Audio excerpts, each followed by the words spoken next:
Can you all see my screen?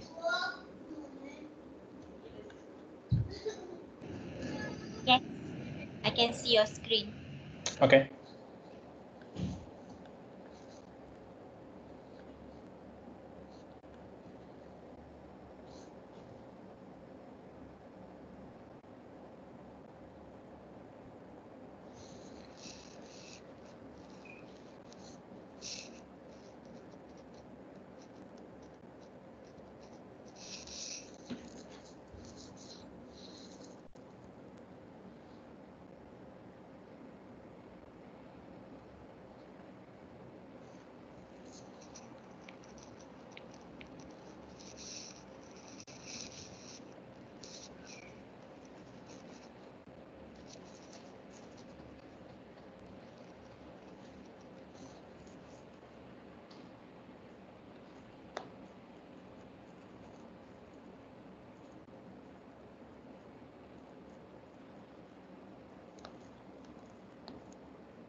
Hi, Alicia. Does anyone want to start with an introduction, or shall I go ahead? Yes, you can go ahead first. All right. Welcome, everybody. Thanks for joining us today for this session on hacking iOS applications for beginners. So, my name is Srinivas. I am the presenter for this talk today. As the title says, this talk is going to be beginner friendly. If you are already comfortable with hacking iOS applications or pen testing, or if you are already having some pen testing experience on iOS applications, probably this is not for you. But I wanted to cover slightly advanced topics as well for those who are having a bit of experience with pen testing iOS applications. So the last item, which is bypassing jailbreak detection, is going to be slightly advanced, especially if you are having a basic, especially if you're having some basic experience with hacking iOS applications. All right, so this is the agenda for today. We are going to begin with some fundamentals of iOS applications, and we will understand some basics of iOS application security, and we'll see how application traffic can be intercepted and tampered, and how we can perform some attacks.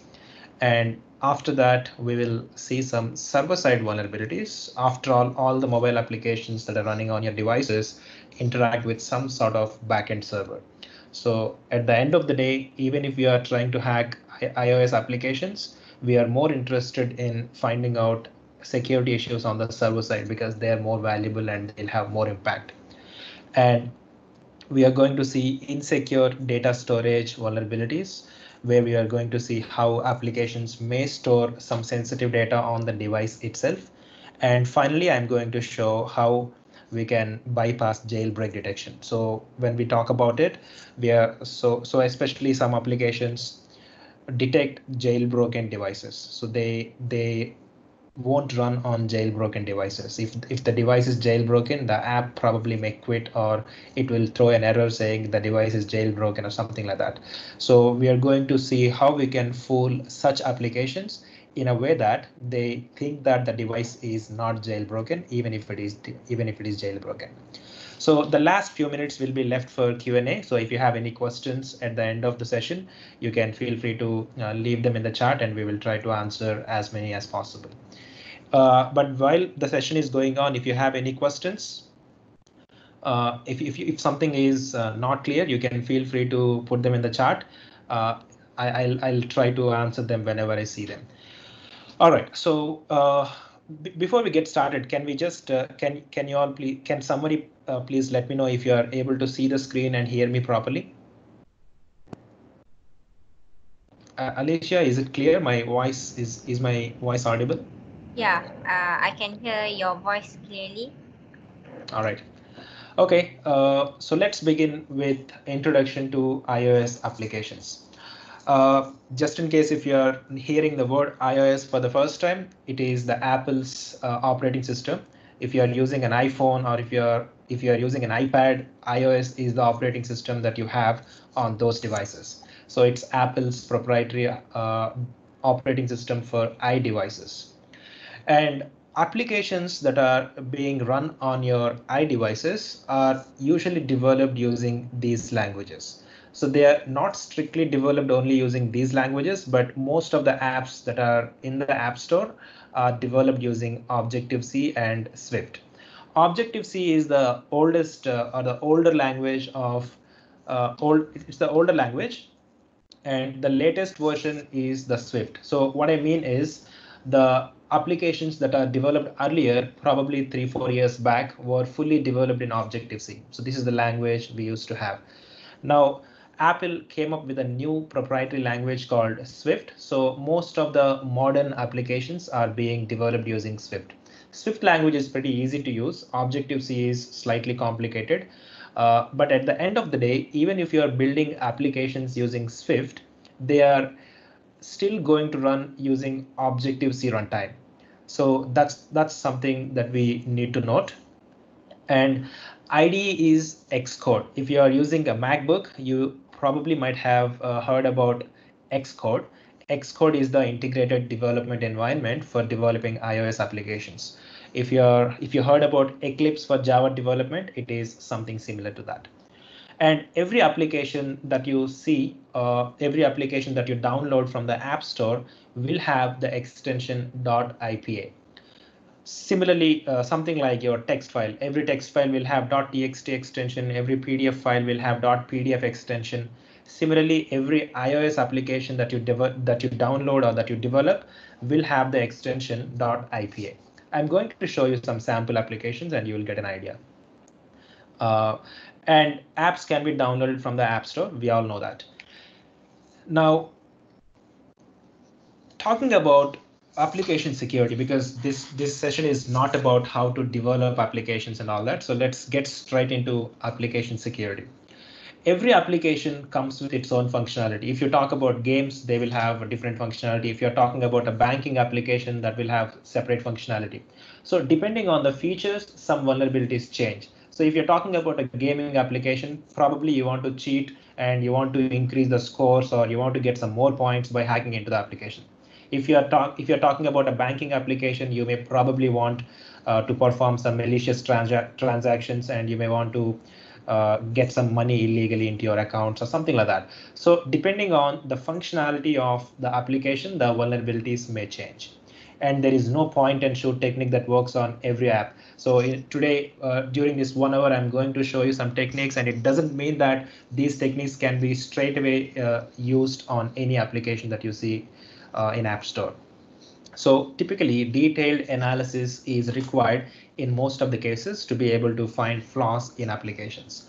So today I'm going to show you two different applications that I developed for demo purposes. So those applications, one of those applications is fairly easy to hack, and the second one is slightly complicated. It comes with a lot of protections. I'm going to show you both of them.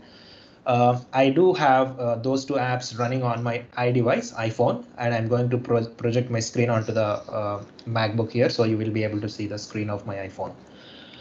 Okay, so having said that, the key areas that we usually focus on when testing applications are traffic analysis and testing server-side components. That is the first one. So as I mentioned earlier, server-side components are uh, uh, server-side vulnerabilities are of more value. They're more valuable. If you're just finding out a vulnerability on the client side, you will probably be able to hack only on one device or two devices, or only those devices where you have physical access. But if you're able to find a server-side issue, basically you can attack the server from anywhere in the world. Right, so that's the reason why server-side vulnerabilities are more valuable than client-side vulnerabilities. It's the same thing. It's the case with any application. It's not just with iOS applications. And the next one is client-side bypasses and vulnerabilities. Even though the end goal is to find out server-side vulnerabilities, as I mentioned earlier, if you come across an application that has a lot of restrictions on the client side, let's say the app is not running on a jailbroken device, you're blocked there. You can't go ahead and find out server-side vulnerabilities because you can't even run the application to be able to intercept the traffic. Right, so in such cases, we may have to deal with client-side vulnerabilities. We will have to bypass client-side vulnerabilities first, and then we will have to go ahead and find out server-side vulnerabilities. And to do that, in many cases, we will have to perform runtime analysis. What it means is we will have to launch the application and we will have to try to understand what's going on inside the application. So we are going to see we are going to see most of these areas today. Probably runtime analysis is something that I'm not going to discuss about, but we will talk about traffic analysis. We will talk about some basic server-side vulnerabilities. We will talk about client-side bypasses and some client-side vulnerabilities. Because runtime analysis requires more time. Within the time we have today, we probably may not be able to cover everything. So let's get started. So the first one is traffic analysis. Most of the applications that you are using in your devices make HTTP or HTTPS communications with some backend server. So when you log in, you are basically making a HTTP connection with a backend server. And to be able to intercept the traffic and to be able to analyze the traffic and to be able to find out security issues in that traffic, we should be able to redirect the mobile application's traffic to some sort of proxy tool which is in our control. So what we are going to do now is we are going to spin up a proxy tool called Burp Suite. You can see the name on my screen here. So we are going to spin up a tool called Burp Suite, and I'm going to redirect the traffic of my mobile device to this laptop where we have this Burp Suite. And we are going to browse through the application. And when the application generates any traffic, we are going to be able to see that in this proxy. Uh, I think somebody is requesting control. Why is that? Okay, so in some cases, we will have to deal with SSL pinning as well. So if it is just a plain HTTP communication without even SSL, we can basically we can basically intercept the traffic very easily.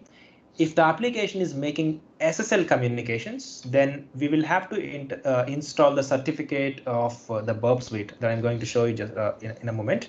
But in some cases, even if you install the Burp's root CA certificate, the SSL communications cannot be seen in Burp Suite.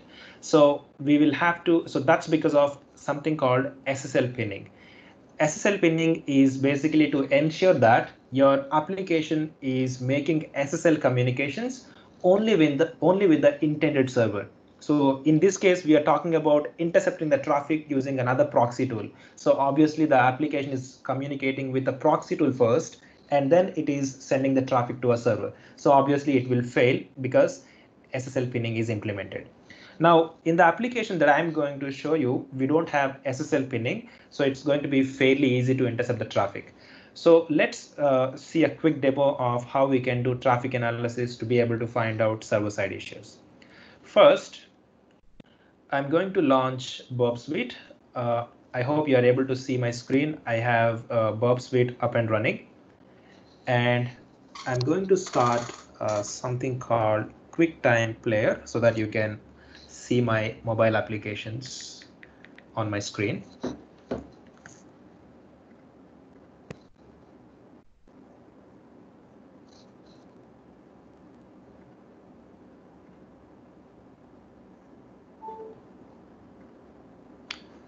All right, so you're able to see this screen, right? I hope you're able to see these two applications here, Secure Store V1 and Secure Store V2. In case if what I'm talking and what you're seeing are not matching, please let me know. So I have a Secure Store V1 application here, which is running on my iPhone. I'm just launching it here. And I have, if you see the settings icon on the top right here, that is basic. It's a test application. I have created in a way that I can configure the server that I want this application to communicate with at any point of time.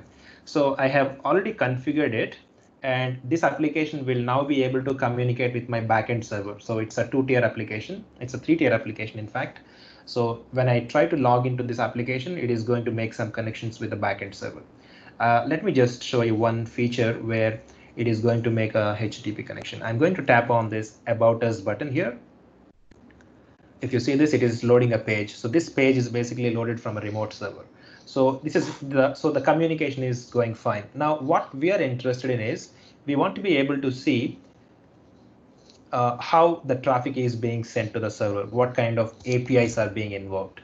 So to do that, we will first have to ensure that the laptop as well as the iPhone are in the same Wi-Fi network. So in my case, I have already connected them to the same Wi-Fi network. Then we will have to go to settings and go to the Wi-Fi settings and configure the proxy here. If you see this on the bottom of my iPhone, there is a option called configure proxy, which is currently set to off. I'm just going to set it to manual mode, and I'm going to set up the proxy IP address, which is the IP address of the laptop. So before we do that, we need to find out the IP address of this laptop. There are a few ways you can do that. You can open up a terminal and type ifconfig since I'm on a Mac. But there is another way. I'm using this Burp Suite Community Edition. It's a free tool. You can go ahead and download it from the internet. And if you go to proxy and options, you can see that the currently the interface is set to 127.0.0.1.8080. Let me just zoom in a bit if you can't see this. So you should be able to see it here. Now, when it is set to 127.0.0.1, this Burp Suite is basically listening on the loopback interface. So that means I can't send any traffic from a different system like an iPhone. So first, we will have to change this to all interfaces. So I'm just changing it to all interfaces. And I'm just clicking on OK. And I'm just saying yes. Let me just stop it out. OK, let's click OK. And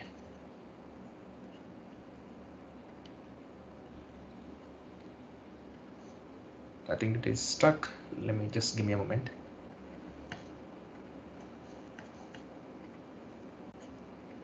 OK, I think it's configured now. Now, if you just go to edit once again, and if you look at if you click on this drop down menu here on a specific address, you can also choose a specific address. So it is already suggesting me for this address which I have gotten from the DHCP, which is 192.168.0.103. So I'm going to configure my iPhone to transfer to redirect all the traffic to this IP address. So first step, we will have to change the interface to star. So this will be listening on all the interfaces. And after that, we will have to change the proxy settings to redirect all the traffic to the MacBook. So that's what I'm going to do now. So let me just show my screen once again. And let's go to proxy settings, manual. The IP address of my MacBook is 192.168.0.103. And as you can see here, the port number is 8080. I'm just clicking on save. And now if you just go back to these applications, and if you try to browse these applications, you should be able to see the traffic coming to this burp suite. So what I'm doing here is I'm going to proxy intercept, and I'm making sure that the intercept is set to on, so that if at all I browse through some of the applications, the traffic will be visible there. So I'm trying to log into this application now using some dummy username and password. It's actually a valid username and password. So if I just pass it to the server, I will be able to log in. So I'm tapping on sign in. Look at that.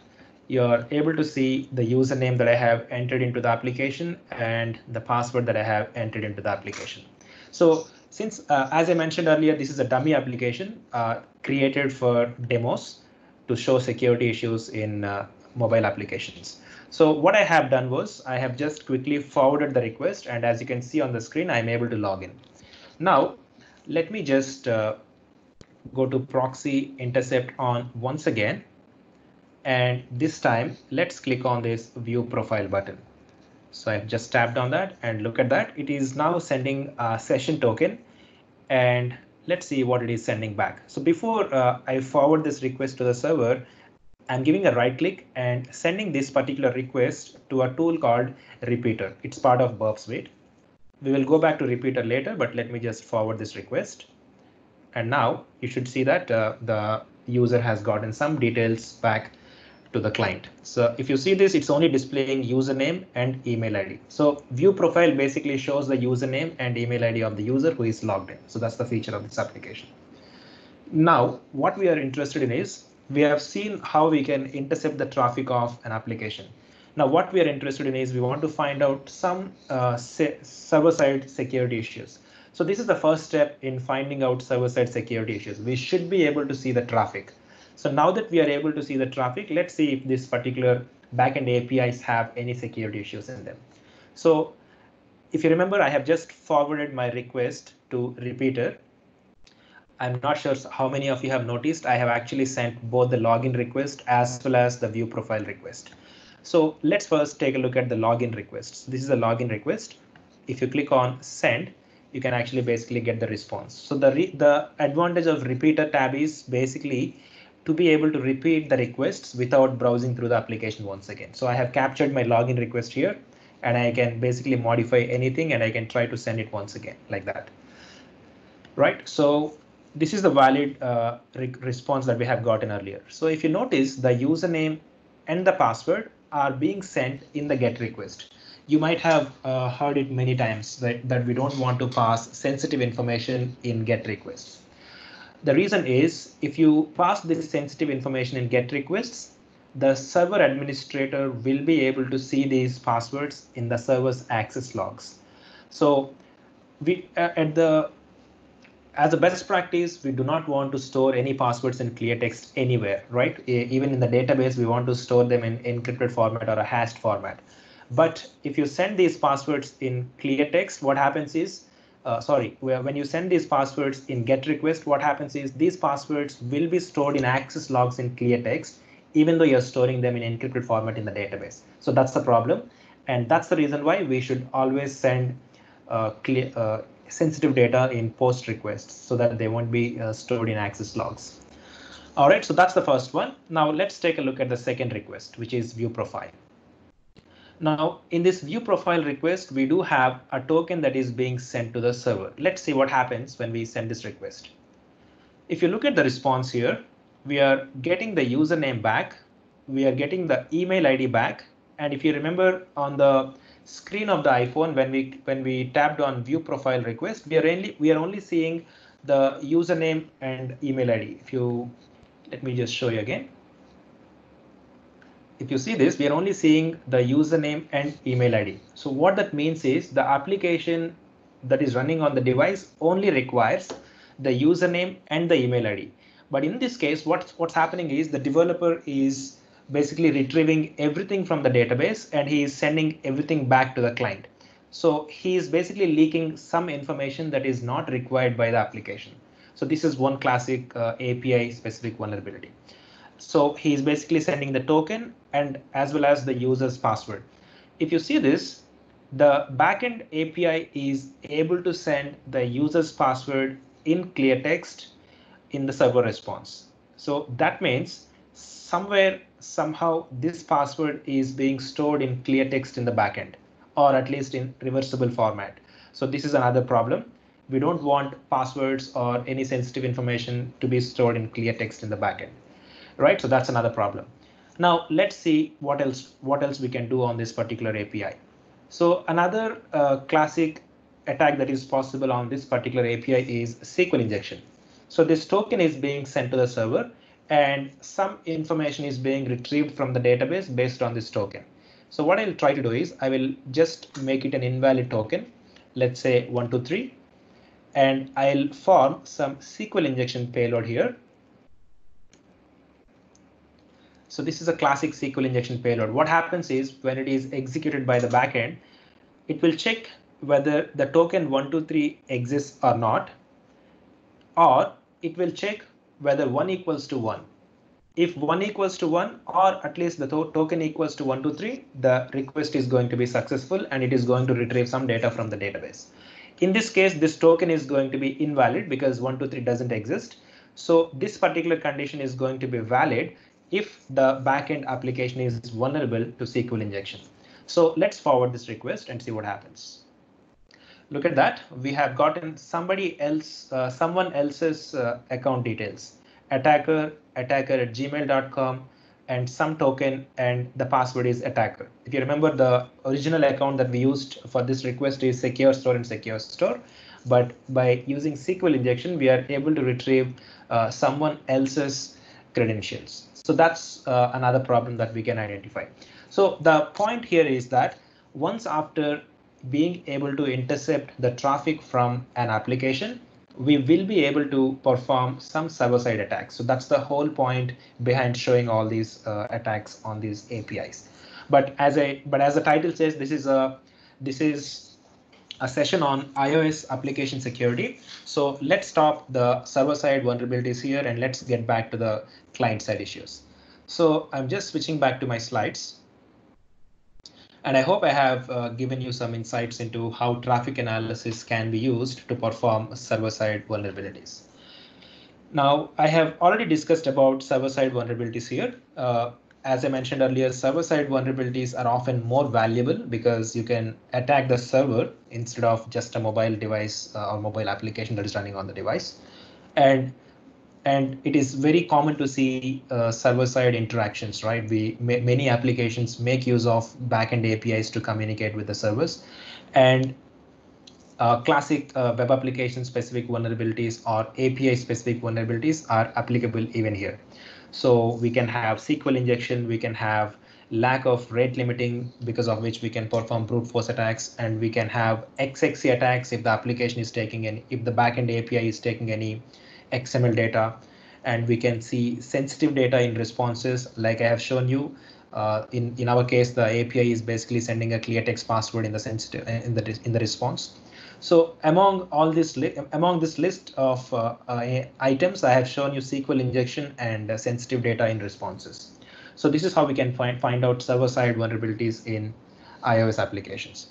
Now, if the application is making SSL communications, in this case, the one I have shown you is just HTTP connection. If it is making SSL communication, what we have to do is we will have to go to this proxy, go to options, and if you see this option, import export CA certificate, just click on this certificate in DR format and then click on next and save it on your desktop. And you will have to transfer this particular file onto the phone by using some web server or SSH or SFTP, and you will just have to go to settings and install it. Let me just show you how we can go to settings and install that.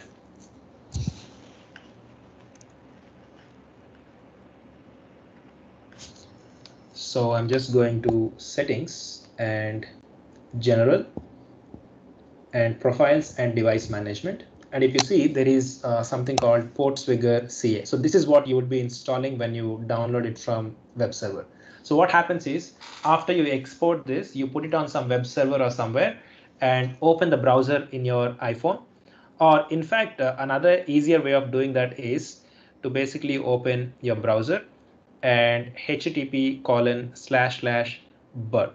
So if you just access this particular URL, http://burp, you will be directly able to access the certificate without even exporting it. So you don't even need to export in that case. You can just access this URL from the phone. And if you look at this option on the top right corner, there is an option called CA certificate. So just click on that. See that it says it's showing you some option. Just say allow, and the profile will be downloaded. And once it is downloaded, you can just go to settings application, and like I have shown you just now, you can go to this particular, see this, after downloading you are seeing an additional downloaded profile. Just tap on that and click on install on the top right corner, and that's it. Now that you have installed this, you should be able to intercept SSL communications as well if SSL pinning is not implemented in the application. Right, so that's briefly about intercepting the traffic and server-side vulnerabilities. Okay, so the next one, let's talk about some client-side issues here. One of them is insecure data storage. So insecure data storage comes into picture when the application is storing any data on the client side. Like you have seen just now, the application is sending a session token or an authentication token to the server to retrieve the profile information. How does the server store that profile? How does the client application store that authentication token inside the app? It has to store it somewhere on the device, right? So for such scenarios, iOS applications make use of one of these local data storage techniques. So plist files is something like an XML file. You can use that. Similarly, NS user defaults is another way. All these are Apple's proprietary ways of doing it, plist files and NS user defaults. SQLite databases is a common client-side, not a client-side database. It's basically a lightweight database file in which you can actually store some data. I'm going to show you how it looks like and how we can interact with it in a moment. And core data is also something like SQLite database. It's also a database setup. And finally, keychain. Keychain is Apple's recommended way of storing data. So keychain is a place where you can store data on the device, and you can actually set up some restrictions on this data, like when it can be accessible. Like you can set up a restriction like this data can be accessed only when the device is unlocked. So if the device is logged, even if the device is compromised, nobody can access that. So keychain is the recommended way of storing sensitive data in iOS applications. However, some developers make mistakes by storing excuse me, by storing sensitive data in plist files or NS user defaults, SQLite databases, or core data. So in our application also, we have some features where the application needs to store some data on the client side. And let's go ahead and explore how the application is doing that. So there are few ways we can explore the application's local data storage. I'm going to show you probably two ways. The first one, you can basically jailbreak the device and install an application called Cydia. Basically, when you jailbreak the device, the Cydia is obviously automatically installed. So once that is done, you can basically install something called Frida server. That can be done by going to sources and by adding a new source called, if you see this, I have a source called build.frida.re.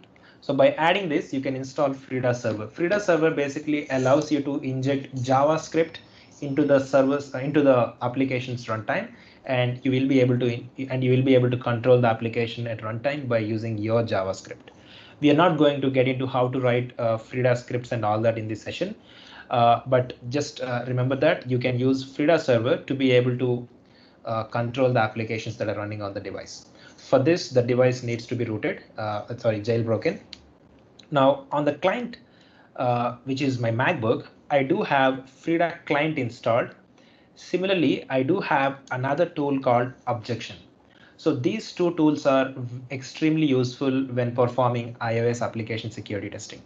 So I'm going to use Objection first, and I'm going to show you how we can explore the local data storage of a given application.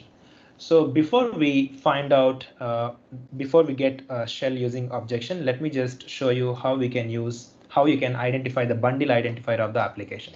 So every application that is installed on the device will have a bundle identifier as well as a display name. So if you see this, CDI is the display name here and Secure Store V1 is the display name here. But in the background, when the developer creates this application, he will also give a bundle identifier to the application. So let's first find out the bundle identifier of this application. For that, I'm going to use a tool called Frida-PS on my system and -UAI. This is going to display the bundle identifier as well as the display name. And I'm going to just grep for Secure Store instead of listing everything. OK, so if you see this with the word secure, there are two different apps running here. One is Secure Store V1, the other one is Secure Store V2. If you see this, you're also seeing some PID here because this app is currently running and this app is not running, so you're not seeing anything here. So for this particular command to work, as I have mentioned earlier, you need to install Frida server on the device and you need to install Frida client on the device, on the MacBook. Right, so once that is done, we can now use Objection. This is another tool that can be installed using pip.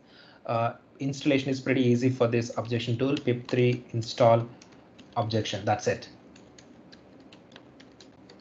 That's it. I have already installed, so I don't want to make any mistakes now. So let's type Objection -- gadget. So we will have to specify which particular application that we want to hook into. So I'm just going to specify this particular bundle identifier here as part of the gadget. And we can basically type explore. So this is going to this is going to explore the application for us. Basically, we are going to get a simple shell using which we can do a lot of different things. So I'm just hitting enter. And if you look at this, the application is still running and we have gotten a shell on this particular application.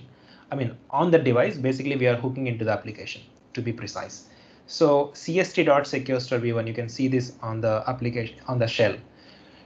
Now you can actually run system commands on this particular Objection shell. So as you can see, the shell is basically on the iPhone, but you can also run commands on your MacBook. So to do that, all you have to do is on a specific command, you will just have to type ! or bang, and then just type the command that you want to run, and it will be run on the MacBook, not on the iPhone. So look at that. I'm just able to clear the screen. Now, if you don't use this shebang or ! that particular command will be executed on the iPhone. So if you type ls without that, it's going to be listing out the files and folders inside the current directory. So if you see this, we are currently inside a folder where we have a bunch of files. Let me just minimize the number of files that we want to see. I'm typing env. Looks like my application is closed. So when we run these commands with Objection, our device's screen lock should always be unlocked. I have just logged it by mistake, so I'm just restarting again. Look at that. Now let's clear the screen and let's type env. Look at that. So this is basically the set of directories that we are interested in. If you look at this, all of these are associated with the Secure Store V1 application. So this is where we can find some interesting information that is associated with this app, because we got a shell on this particular application, and env command displays some interesting directories associated with the application that we have hooked into.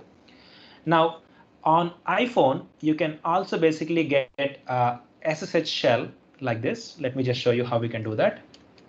Since my device is jailbroken, we can basically log into the application by going to by finding out the IP address of this device.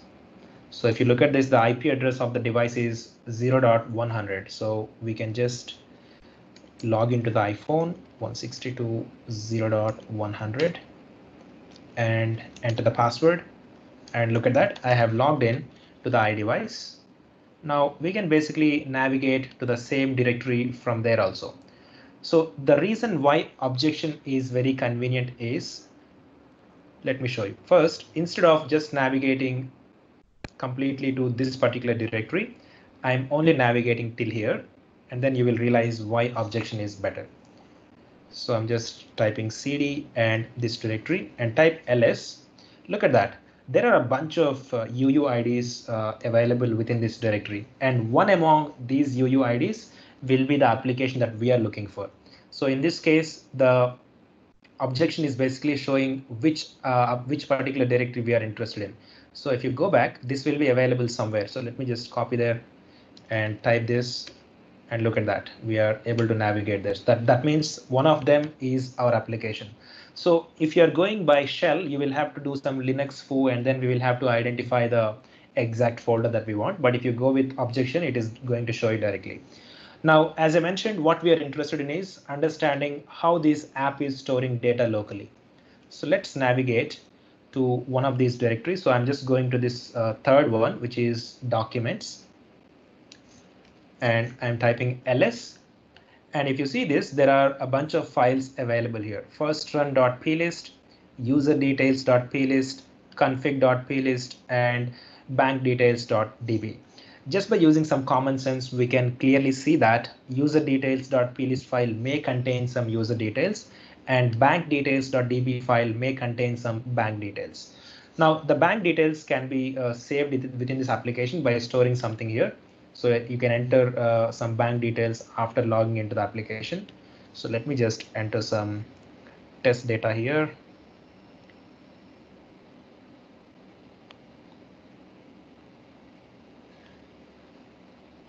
I'm just tapping on save bank details. Look at that. So we are good now. So we should be able to have some data within this bank details.db. Okay, so let me just type ls once again. Now we are interested in two different files. One is userdetails.plist and the other one is bankdetails.db. So even here, we should be able to see them. Navigate to documents folder. And look at that, you are having userdetails.plist and bankdetails.db. So when you're an iPhone, if you don't have appropriate tools to view these files, for example, this is a SQLite database. You need to have SQLite client to be able to see the contents of this file. If you don't have that, you may probably have to download this file onto your local machine and then use SQLite command line client to interact with it. But if you are using objection, it is quite convenient because it comes with a SQLite client available inside. So let me show you with objection. I'll show you the contents of userdetails.plist file first. To do that, I'm going to type file. So we are basically performing some file operations. Cat is to display the contents of a specific file. And if you look at this, this is objection is automatically showing us the suggestions as well. So it's very convenient to use this. So let's just type, let's just go with cat space userdetails.plist and hit enter. And look at that. This is the token that we have seen earlier in the HTTP request. So basically the device is storing the token within some plist file so that the app can use it when it requires it. Now let's take a look at the SQLite file. Once again, I'm going to use a utility called SQLite, and we can use a command called connect. SQLite space connect is the command that comes with objection. It's not a standard command, it's an objection command. And bankdetails.db. Hit enter. And once that is done, if you see this, we have gotten a SQLite shell here. So let's type tables. And if you look at this, there is one table within this database. So this is a database that is stored within the application. We are just exploring it. And let's type select star from bank details. If you have ever done any SQLite commands, it's pretty straightforward. And look at that. This is the data that we have just entered. And earlier I have entered some other test data. So it's also there. So this application is supposed to be a secret vault. You can store bank details on the application after logging in. But since the developer made a small mistake, it's not a small mistake, it's a huge mistake, saving sensitive details in clear text on the disk. So we are able to see them by exploring the app's local data storage. Now, this is a very standard vulnerability. It's not so complicated to demonstrate, but if you are new to iOS application security, it is something that you should be aware of. Like applications should not store sensitive details in the in clear text. Okay, now the next one. What we are interested in is finding out some more complicated security issues. So let me just go back to my slides and let me show you the last demo for the day. If we have enough time, I'll probably show 2 different demos on this. Okay, so so before we get into the demos, let's first understand why we need to bypass jailbreak detection. A lot of applications come with various different protections. For example, banking apps. You don't want you probably don't see banking applications without some of these checks. They usually contain code obfuscation to hide the source codes, the details about the source code. In case of iOS applications, you can't see a complete source code, but you can see class information. So obfuscation can actually hide that. And jailbreak detection, as I mentioned earlier, I have already mentioned it multiple times. Some applications do not want to run on jailbroken devices. So if the app detects a jailbroken device, it just quits. And the next one is SSL pinning. I have discussed about it as well. And detecting debuggers. If you try to hook into the application using a debugger, the app will not allow that. And finally, encryption. In our case, we have seen all the traffic in clear text. In some applications, end-to-end encryption will be implemented, and if that is implemented, it is going to be pretty hard to deal with it. So these are some of the complications that we may come across when testing applications, and we will have to find ways to bypass some of them. Now in this session, since we can't have demos on all these topics, I'm going to just show you how we can bypass jailbreak detection. So let's get started. I'm switching to my shell once again, and let me just show you my device screen. And this time, I'm going to launch Secure Store v2 application. Let me also disable my proxy because we don't need it anymore.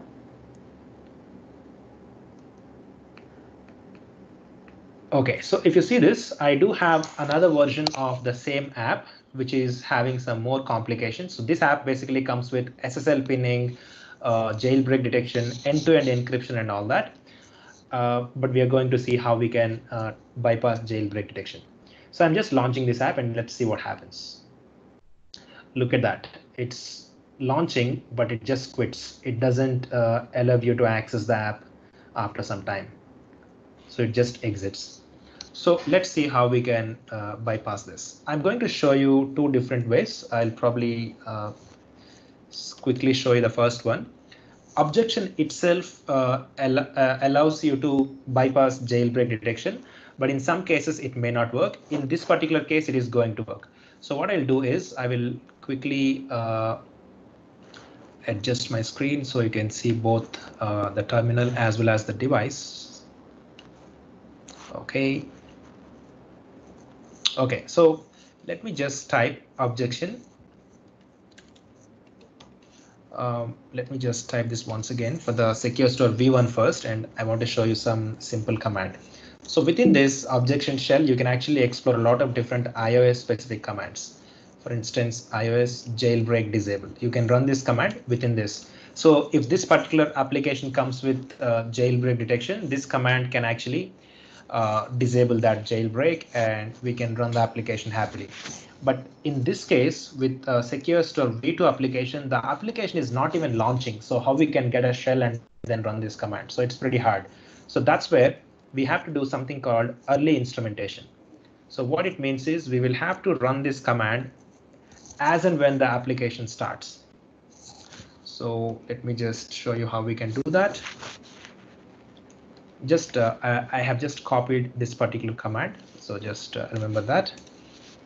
And instead of v1, this time we will have to launch v2 application, the same old command. Additionally, I'm specifying a startup command. iOS space jailbreak space disable. Let's put it inside double quotes and let's hit enter. Looks like it should be as small as, I guess. Yep, that is right. So if you see this, the application has now launched Secure Store V2 application, and in the background, see what happened. Basically the app was trying to check if Cydia app exists or not, if there is a file called sshd_config and all that, and the objection tool has fold this particular app in a way that none of these files exist on the device. So the app is thinking that none of these files exist on this particular device, so it's not jailbroken. And it's that easy. It's that easy sometimes, but it's not always as easy as this. Sometimes this particular command may not work, and we will have to do some further review on this. So that's what I'm going to show you now. I'm going to quickly show you another demo.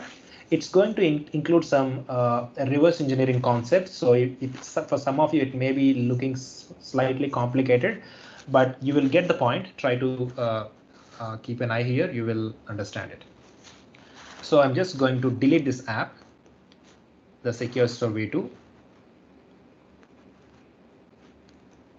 And I'm going to use a tool called Hopper.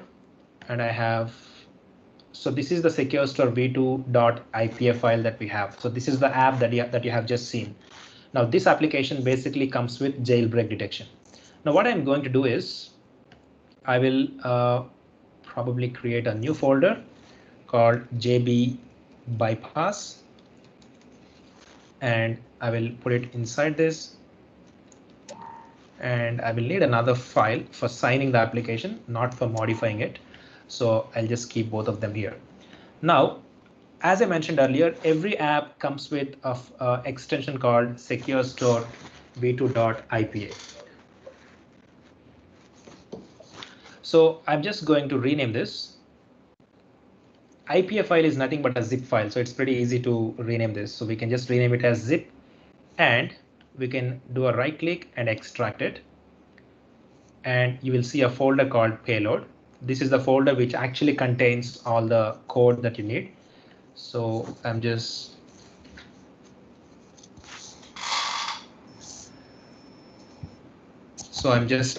going to give a right click and show package contents. Let me just show my. Can you all hear me? I'm just making sure that we are all on track. Can somebody say yes? Yes, yes, yes.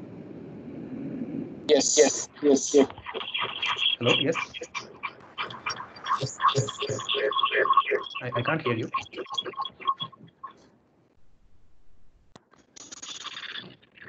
Yes, we hear you.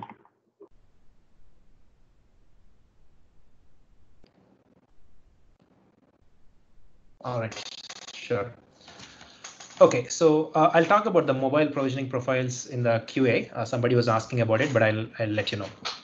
So within this file, we have a file called Secure Store v2. So let's just copy this. So this is the actual binary which contains the code that you have written. So the file name shows Secure Store v2. I'm just copying it outside and I'll paste it here. And I'm going to use a disassembler called Hopper. And let me just open that file here. Desktop, iOS webinar, JB bypass, and Secure Store v2, and open it. And I'm going to just quickly search for a string called jail, because I'm looking for jailbroken related functionality. So I'm just giving a double click here. And if you see this on the right side, there is a string called is device jailbroken, and here there are some references to it. So what I'm going to do is I'll give a right click and I will try to find out all the references to this particular string. So clicking here, and here it shows that there is a view controller view did appear, which is the first one. I'm going to give a double click here, and there you go.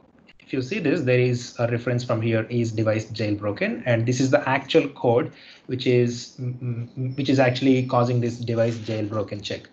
However, this is in ARM assembly. It's very complicated if you are new to assembly language, so I'm not going to trouble you with going through this code. Rather, I'm going to show you something else. If you see this, there are a couple of options. One is assembly, the next one is graph chart. So I'm just going with graph view here. And if you see within the graph, there are two things. From here, that one line is going here and the other control is going here. So if it goes here, the app is ending here because that's the end. But if it goes here, it is actually going further and executing something else. So in our case, when the app is detecting jailbreak, it is going into this particular block, and thus the exit is happening. Let me just show you here. Look at that. There is something called exit. So it's exiting from there. So now our goal is basically to make some changes to this application in a way that the flow should transfer to this place even if the device is jailbroken. So that can be done very simply. If you see, the last command here is tbz, test bit, and take a jump if it is 0 or something like that, the meaning of this. I'm going to make it tbnz. That's it. And the check will be bypassed. So I'm just going to hex view. And this is the highlighted instruction for the tbz. So I'm just making the 36 to 37, and I'm gonna save this. Let me just remove the zoom in. OK, save this, and let's export a new binary with the mod. Let's export the new binary with the modified changes. I'm just going to replace the existing one. All right, so that's it. We have basically bypassed jailbreak detection. Let me just show you how we can test it. So I'm just copying this modified binary and I'm going to place it here. I'll delete the original one. Place it here. Now all we have to do is once again zip it. And let's just rename it to an IPA file. And let's save it as IPA. And that's it. So we have done creating a new binary. There is one last problem. That is, we will have to sign this binary. Otherwise, the iOS device will not accept it as an application. So JB bypass, and we have this particular file called payload.ipa. We will have to sign it. So to sign it, it's pretty easy. I'm going to use a utility called applesign-l to find out the signing identities I have. I have a developer account, which is free. Now I'm using the same Apple sign to basically sign this app. So payload.ipa, and specify the mobile provisioning profile, which I have here. I'll tell you how to get it during the Q&A. OK, so that's it. We are done. If you see this, there is a new file is created. So basically, just in case if you're confused, we have created a new app and we have signed it using a certificate. That's it, because we want to run it on a device. So I'm just going to use Xcode to install this app. Let me just first show you that this app is not available on the device. Now let me go to Xcode and let's go to desktop, iOS webinar, JB bypass, payload resigned.ipa, click open, and hopefully it should be installed, as you can see there. And now I'm going to launch it. Looks like something went wrong. But let me just show you a video. I have a backup for this.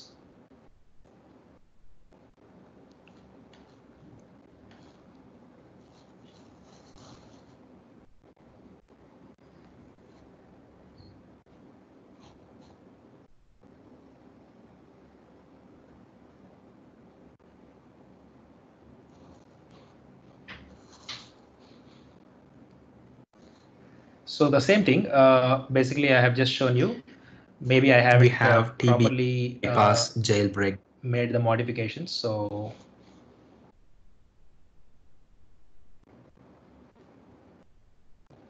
I'm just showing you the output of this. The technique is basically the same. I'm just signing. I have created this video, so it shouldn't be anything different.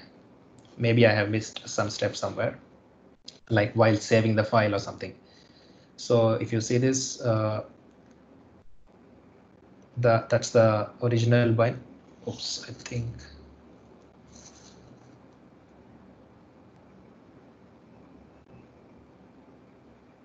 Yeah, this is the new binary now, and it's installed one.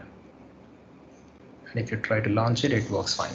So basically, this is the way we can bypass using Hopper. I'm now opening up my chat to see if there are any questions. That's basically it. We don't have anything else. If you have any questions, please let us know.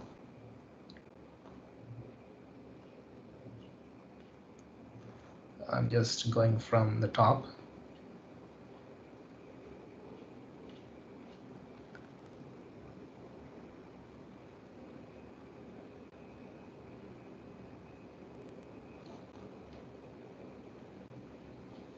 So is this a question or somebody answering this? I think this is a answer. Yes, you're right. We will have to configure the phone to use the proxy, and then only we'll be able to access this URL. Can we analyze iOS app on Linux and Windows machine? Yes, but I prefer to have a MacBook because it's fairly easy to have a lot of different tools that work easily. But yes, you can use a Linux or Windows machine because Frida and everything runs even on a non-Mac machine. Where to get the provisioning profile? So provisioning profiles can be found in the Xcode. Basically, you can just launch Xcode. You can create a new simple application without writing any code. And if you see this, when you build the application, it is going to produce a file called Hello World or whatever the app name. And just go to Show in Finder and give a right click of that app. And look at that. There is a file called embedded.mobile provision. This is the provisioning profile. So basically, if you want to generate a mobile provisioning profile properly, connect your device, launch Xcode, and try to build a very simple Xcode project and try to run it on your device. That's it. You will get a mobile provisioning profile automatically. Of course, you need to have the free developer account added to your settings.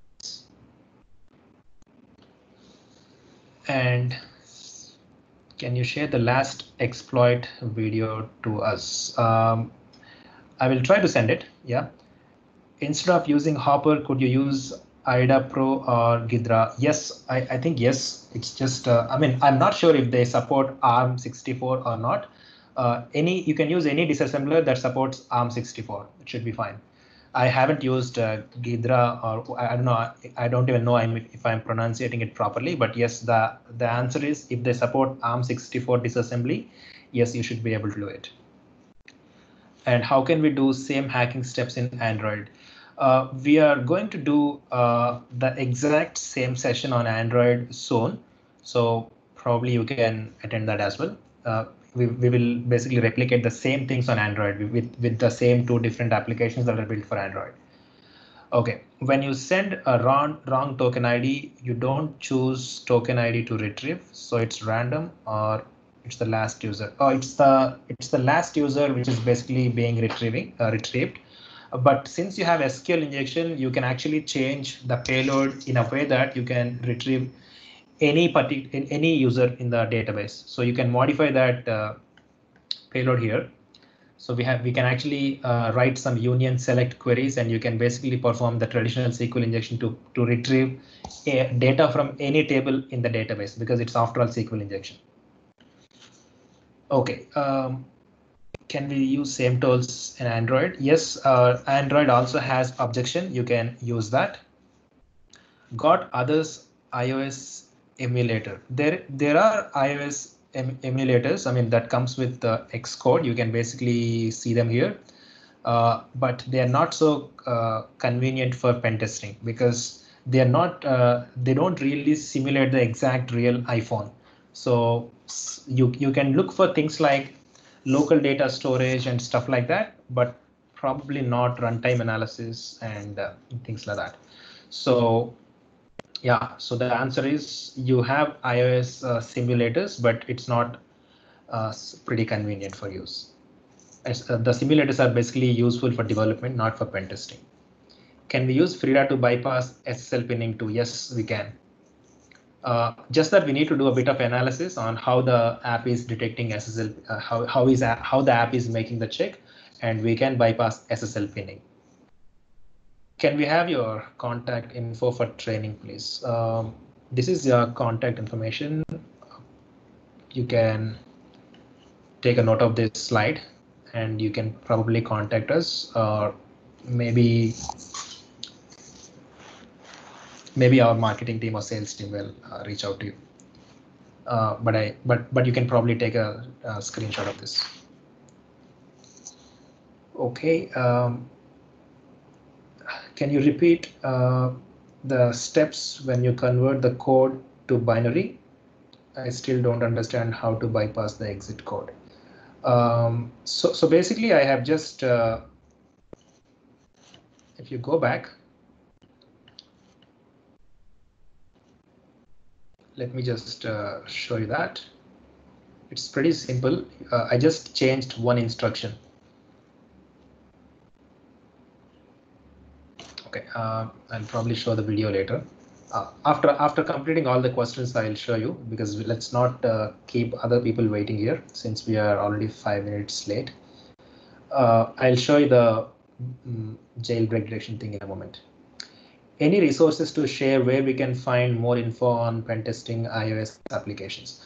Yeah, Condition Zebra actually provides trainings. That is one of the things. And I do have a blog here, androidpentesting.com. Probably you can find some useful information there. You can find some Android specific blogs, and resources.infosec.com/author/Srinivas is one place where you can find my articles. It also has some Android specific articles, but I don't think there are any iOS specific articles that I have written there, but there are other guys who have written iOS specific articles on this blog, so you can find them out.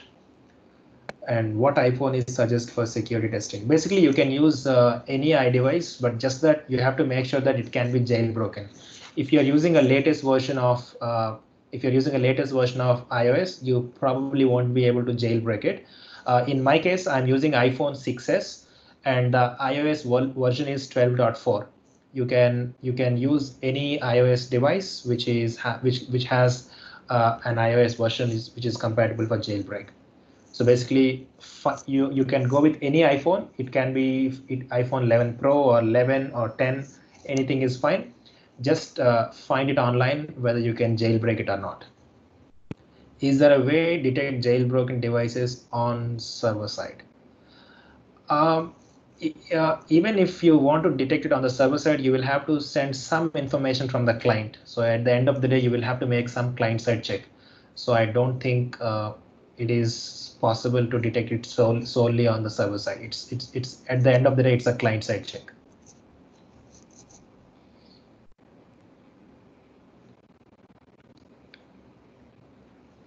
Any other questions?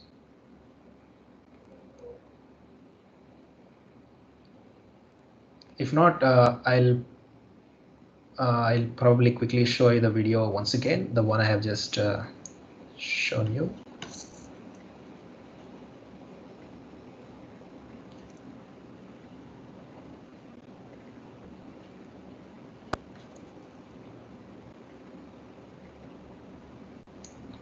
So what I did was I initially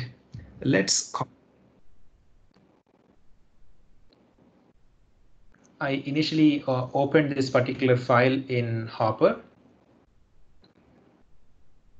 and if you see this, this is where the jailbreak check is happening.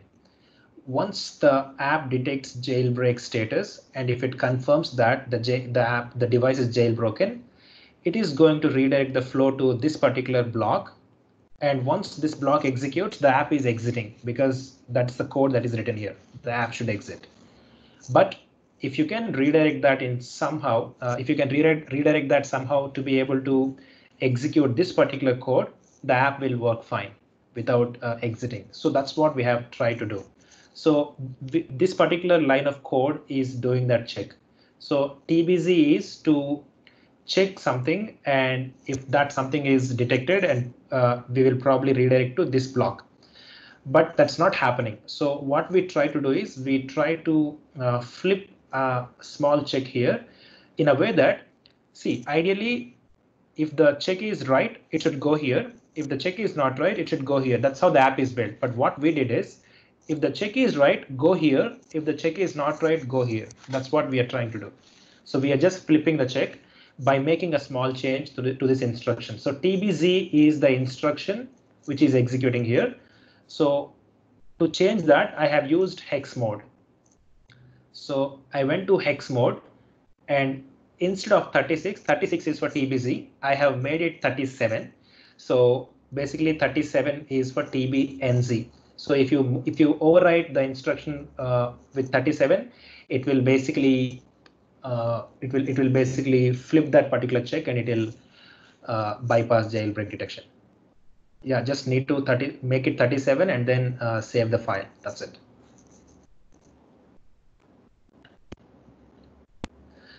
Is this a common way that developers use to check if device is jailbroken? Yes, I have taken it from the internet. The check that I have written in the app is not created by me. I have just taken it from the internet and I have used it. So obviously somebody else has written that. I have used it.